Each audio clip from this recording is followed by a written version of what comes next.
కోనసీమ జిల్లా ద్రాక్షారామంలో శివలింగాన్ని గుర్తు తెలియని వ్యక్తులు ధ్వంసం చేసిన ఘటనపై ఏపీ సీఎం చంద్రబాబు స్పందించారు. దేవాదాయ శాఖ మంత్రి ఆనంతో మాట్లాడిన సీఎం చంద్రబాబు ఘటనకు బాధ్యులైన వారిని గుర్తించి కఠినంగా శిక్షించాలని ఆదేశించారు. శివలింగం ధ్వంసం ఘటనపై తాను జిల్లా ఎస్పీ, కలెక్టర్తో పాటు జిల్లా మంత్రితో మాట్లాడినట్లు మంత్రి ఆనం సీఎంకు తెలియజేశారు. నిందితులను గుర్తించేందుకు ప్రత్యేక పోలీస్ బృందాలను ఏర్పాటు చేసినట్లు వివరించారు. కొత్త శివలింగం పునఃప్రతిష్ఠ చేసినట్లు సీఎంకు మంత్రి ఆనం తెలిపారు.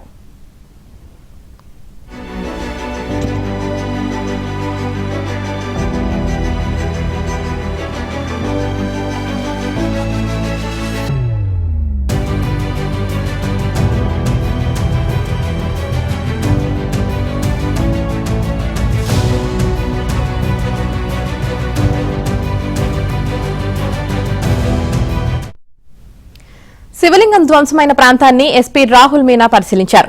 డాగ్ స్క్వాడ్ ను రప్పించి వివరాలు సేకరించారు. నిందితులను గుర్తించేందుకు 4 పోలీస్ బృందాలను ఏర్పాటు చేశామని చెప్పారు.